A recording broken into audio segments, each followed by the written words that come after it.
Hello friends, welcome to my channel Simply Tina. இன்னைக்கு நம்ம ரொம்ப சிம்பிளான தக்காளி சட்னி எப்படி பண்ணுறதுன்னு பார்க்கலாம்.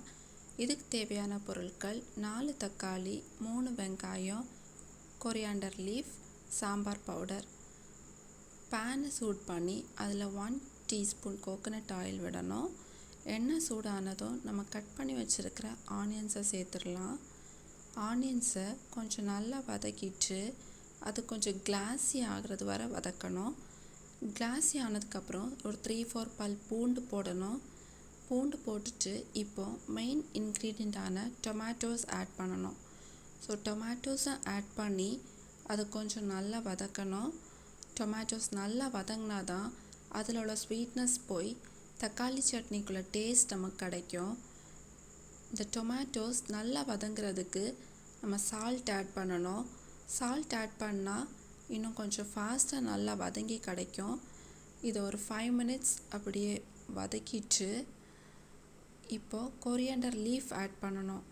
ஸோ கொரியாண்டர் லீஃப் ஆட் பண்ணி ஒரு 3-4 மினிட்ஸ் அதை வதக்கணும். வதக்கிட்டு சாம்பார் பவுடரை நான் கொஞ்சம் வாட்டரில் மிக்ஸ் பண்ணி வச்சுருக்கிறேன்.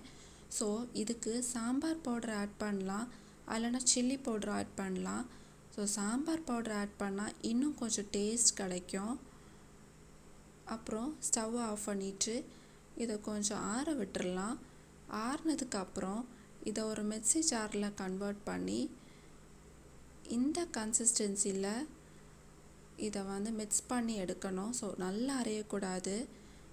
அப்புறம் இதை தாளிக்கிறதுக்காக ஒரு பேனில் 1 டீஸ்பூன் கோகோனட் ஆயில் விட்டு அதில் கொஞ்சம் கடுகு, க்ரீன் லீவ்ஸ், ஒரு ரெட் சில்லி, உளுந்தம்பருப்பு இவ்வளோத்தையும் போட்டு தாளித்து நம்ம வச்சுருக்கிற தக்காளி சட்னியில் ஊற்றிடலாம்.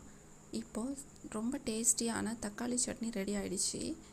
இது சூடான இட்லி கூட சாப்பிட்றதுக்கு ரொம்ப டேஸ்டியாக இருக்கும். ஸோ ட்ரை பண்ணி பாருங்கள் ஃப்ரெண்ட்ஸ். இந்த வீடியோ பிடிச்சிருந்தா லைக் பண்ணுங்கள், ஷேர் பண்ணுங்கள், சப்ஸ்கிரைப் பண்ணுங்கள். தேங்க்யூ ஃபார் வாட்சிங்.